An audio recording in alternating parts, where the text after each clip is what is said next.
अस्सलाम वालेकुम क्लास, क्या हाल चाल। उम्मीद करता हूँ कि आप सब खैरियत से होंगे और जम के पढ़ाई कर रहे होंगे। तो स्टूडेंट्स, आज की जो वीडियो है ये हमारे पास फोर्थ वीडियो है जो हम पास पेपर सॉल्यूशन सीरीज स्टार्ट कर चुके हैं। तो आज के जो हमारे पास पेपर है ये लाहौर बोर्ड का ग्रुप 2 का पेपर है, ठीक है। तो हम इसको सॉल्व करते हैं और आपको एट द एंड जो है इस पेपर की समरी भी बताएंगे, ठीक है। तो आपने इस वीडियो को मुकम्मल देखना है।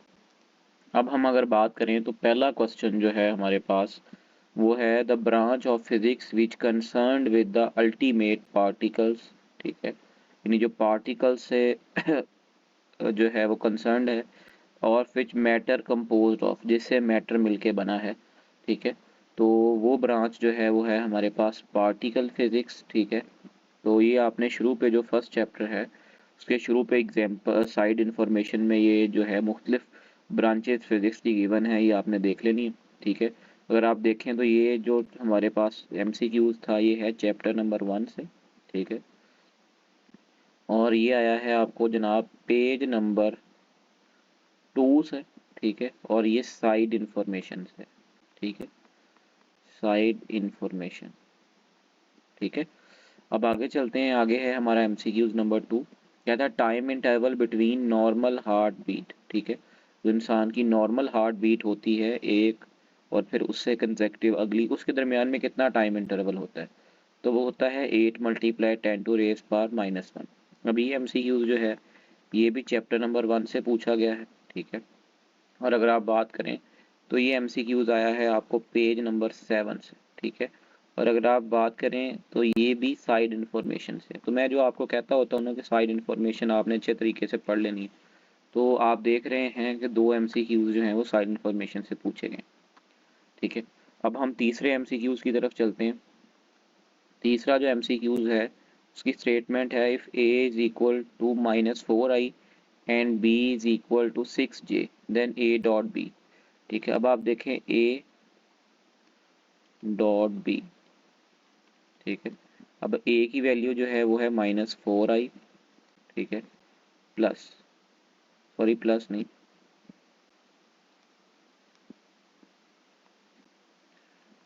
डॉट, और बी की वैल्यू है 6j, ठीक है। अब जब हम इसको सॉरी डॉट लेंगे इसका,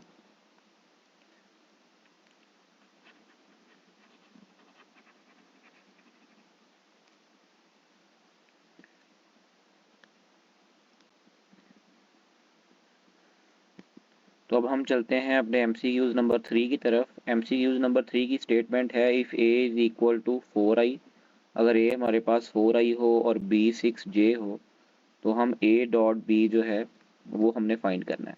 तो आपको पता है कि जो हमारे पास ए डॉट बी होता है वो हम निकालते हैं formula A dot B use करके, ठीक है। और ए हमारे पास कितना है -4i, ठीक है। डॉट प्रोडक्ट लेंगे इसकी 6j के साथ, ठीक है। तो जब हम इसको मल्टीप्लाई करेंगे तो ये आएगा -24, ठीक है, आई डॉट जे। अब आपने वहाँ पे डॉट प्रोडक्ट की प्रॉपर्टी पढ़ी होगी कि जब आप आई डॉट जे लेते हैं तो उसका आंसर 0 आता है। तो -24 इंटू 0 इज इक्वल टू 0, ठीक है। तो इसलिए इसका आंसर क्या आएगा? 0। और ये आपको एमसीक्यूज कहाँ से पूछा गया है? ये आपको पूछा गया है चैप्टर नंबर 2 से, ठीक है।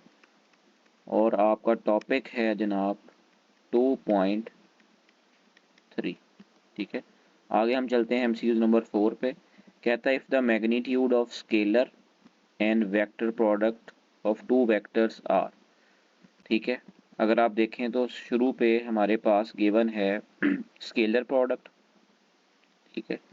स्केलर प्रोडक्ट तो वेक्टर, इसका आंसर स्केलर ही होता है तो इसलिए हम लिख लेंगे 2√3, ठीक है। जबकि दूसरा जो है वो है क्रॉस प्रोडक्ट, इसका मैग्नीट्यूड लिखना है तो साइड पे हम मॉड लगाएंगे तो ये आंसर आ जाएगा 2, ठीक है।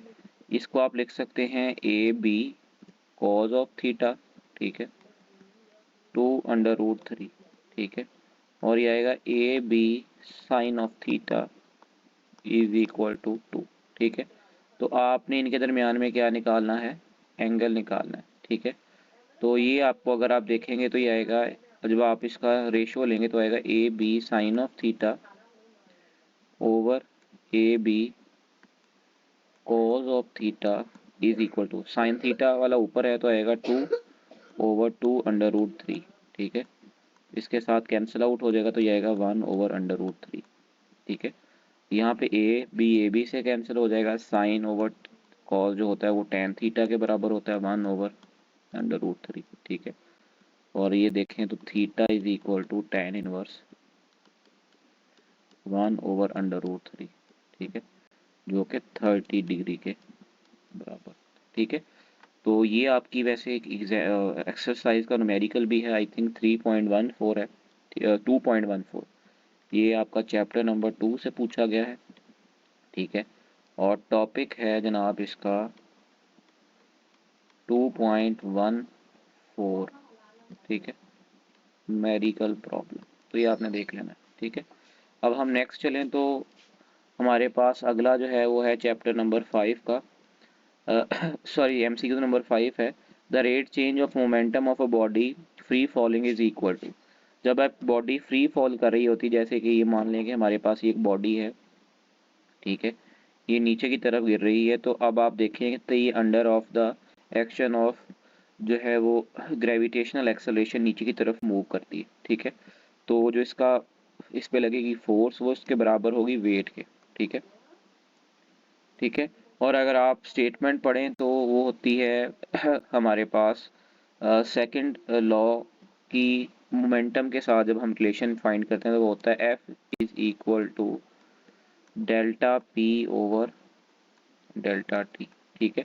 तो जब आप इसकी बात करते हैं तो आप देखें कि यहाँ पे जो रेट चेंज ऑफ मोमेंटम है वो फोर्स के बराबर है, और इस केस में जब बॉडी फ्री फॉल कर रही होती है तो उस पर लगने वाली फोर्स उसके वेट के बराबर होती है, ठीक है। तो यहाँ पे जो आंसर हमारे पास आएगा वो आएगा ऑप्शन नंबर बी, ठीक है। तो ये जो एमसीक्यूज है ये हमसे पूछा गया था चैप्टर नंबर 3 से, ठीक है। और जो टॉपिक है जनाब इसका वो मोमेंटम वाला टॉपिक है, ठीक है। टॉपिक नंबर मुझे सही से याद नहीं है तो आपने देख लेना है, ठीक है।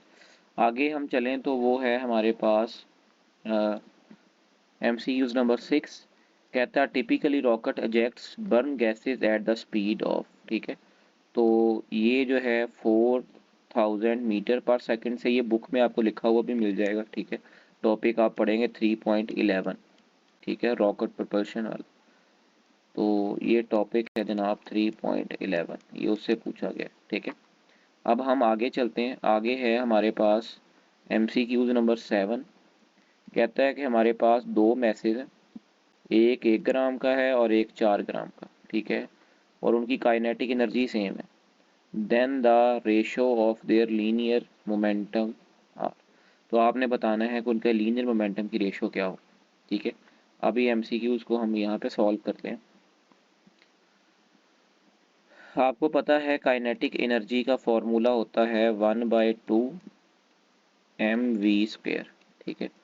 अगर मैं इसको m से मल्टीप्लाई करूं और m से डिवाइड करूं तो ये हो जाएगा 1/2/m, ठीक है। ये mv² पहले से मौजूद है, ठीक है। तो ये फॉर्मूला हो जाएगा 1/2 m²v², ठीक है, और नीचे आ जाएगा 2m ये वाला, ठीक है। और आपको पता है कि जो मोमेंटम होता है वो बराबर होता है mv के, अगर स्क्वेयर लें तो ये हो जाएगा p² m² v²। इस चीज़ को आपने यहाँ पे पुट कर देना, ठीक है। तो आप देखेंगे आपका फॉर्मूला जो है वो काइनेटिक एनर्जी के रिलेशन और मोमेंटम के रिलेशन में आ जाएगा, ये आएगा जी p²/2m। अब उसने कहा काइनेटिक एनर्जी सेम है, तो मतलब काइनेटिक एनर्जी कांस्टेंट है, तो p² जो है वो डायरेक्टली प्रोपोर्शनल हो जाएगा किसके, 2m, ठीक है। अब अगर आप देखें तो अकॉर्डिंग टू द सिचुएशन हमारे पास जो मैस 1 है वो 1 ग्राम है, ठीक है, जबकि मैस 2 जो है वो कितना है 4 ग्राम, ठीक है। तो अब हम अपनी सिचुएशन के लिहाज से जो है वो इसको आगे लेके चलेंगे, ठीक है। अब अगर आप देखें तो इसका जो फॉर्मूले का रिलेशन बनेगा वो कुछ यूँ बनेगा, p1² over p2² is equal to 2m1 over 2m2। ठीक है, अब ये 2 के साथ 2 कैंसिल हो जाएगा, तो ये रिलेशन कुछ यूं बनेगा, p1 square over p2 square is equal to m1 over m2। ठीक है जी, अब दोनों साइडों पे आप अंडर रूट ले लें। ठीक है, तो ये बन स्क्वायर रूट ले लें, तो ये बन जाएगा p1 ओवर p2। ठीक है, और m1 ओवर m2। ठीक है, अब हमारी सिचुएशन में अगर आप देखें तो वो m1 की वैल्यू 1 है, तो ये आ जाएगी 1 ओवर 4।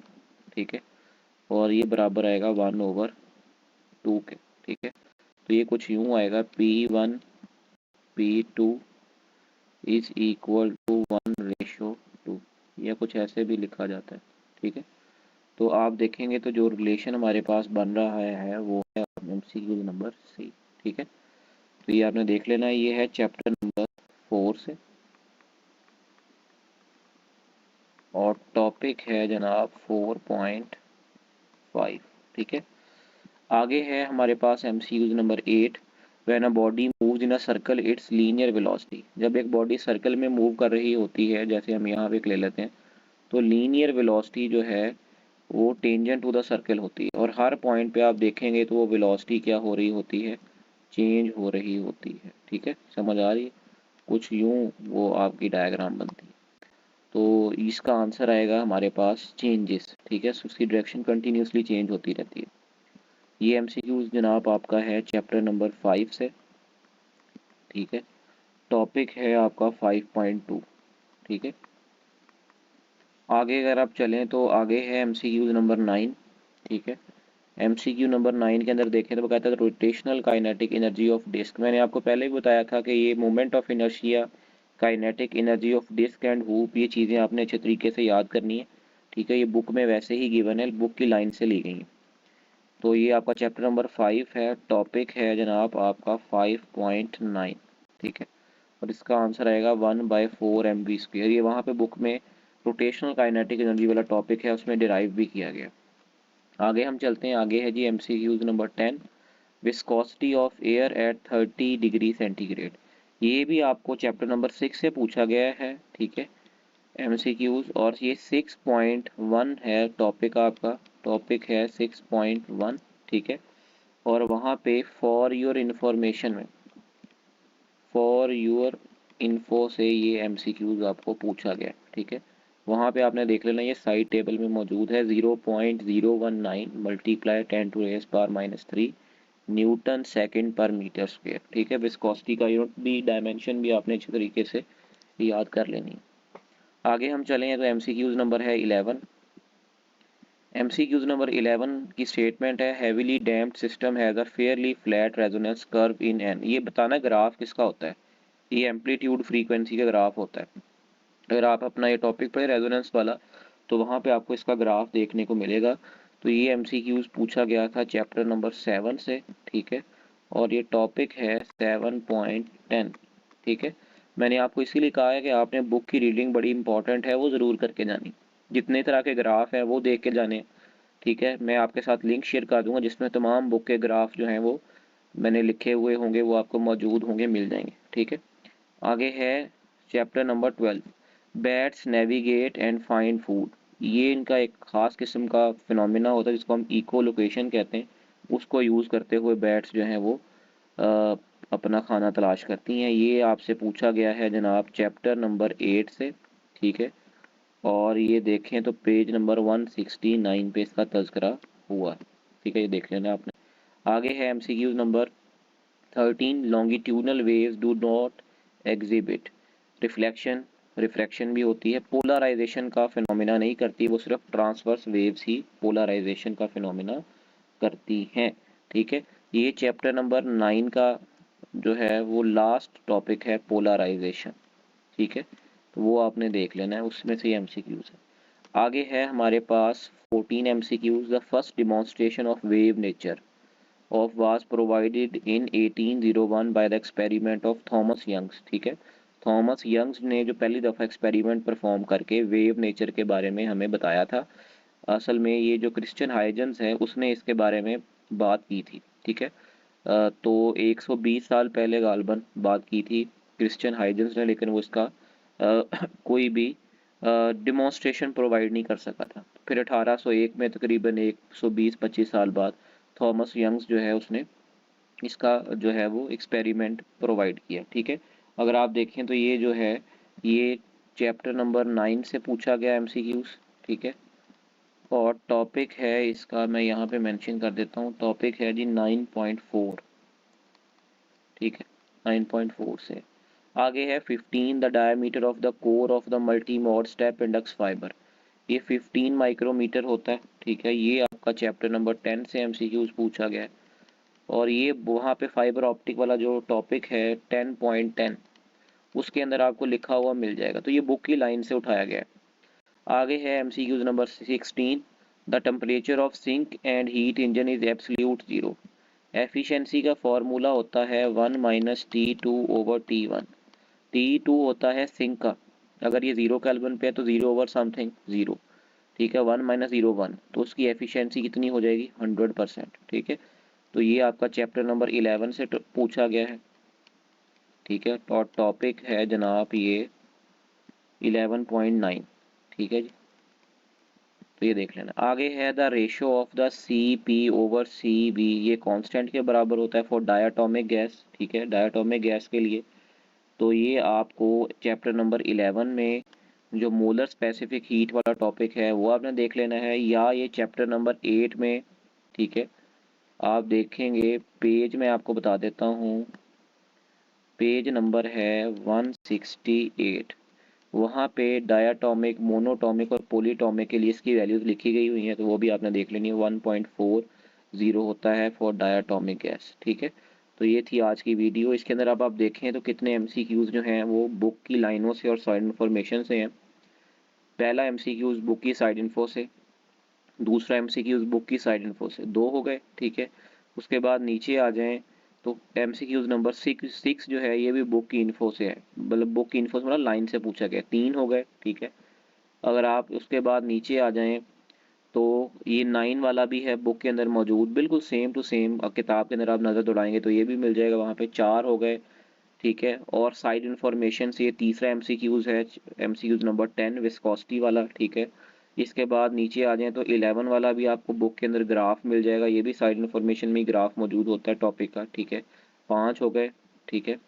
इसी तरीके से आप नीचे आ जाएं तो आपको ये मिलेगा 15 बुक की अंदर ही लाइन में मौजूद है, ठीक है। 6-7 हो गए। और एंड पे आ जाए 17, ये जो है अगर चैप्टर नंबर 8 में देखेंगे तो ये साइड इन्फो में मौजूद है, ठीक है। तो और अगर आप मोलर स्पेसिफिक हीट वाला टॉपिक देखेंगे तो उसमें उसने इसको इस्तेमाल भी किया है, ठीक है। तो ये 17 जो है वाला एमसीक्यूज जो है ये भी हो गया। तो 7-8 एमसीक्यूज जो हैं वो आप देखेंगे तो साइड इन्फॉर्मेशन से बुक की लाइनों से उठाए गए हैं, ठीक है। तो इस तरीके से अगर आप पेपर की अच्छे तरीके से प्रिपरेशन करेंगे, बुक्स की लाइन को पढ़ेंगे, साइड इन्फॉर्मेशन को, ग्राफ्स को, यूनिट्स को, डायमेंशंस को देखेंगे, आई होप कि आप कभी भी फिजिक्स के एमसीक्यूज को गलत नहीं करेंगे, ठीक है। तो आपने अपना भी ख्याल रखना है, ठीक है, घर वालों का, इर्द गिर्द दोस्तों का, हमसायों का, ठीक है, रिश्तेदारों का, सबके साथ सिला रहमी से पेश आएँ। अल्लाह ताला आपको कामयाब करे।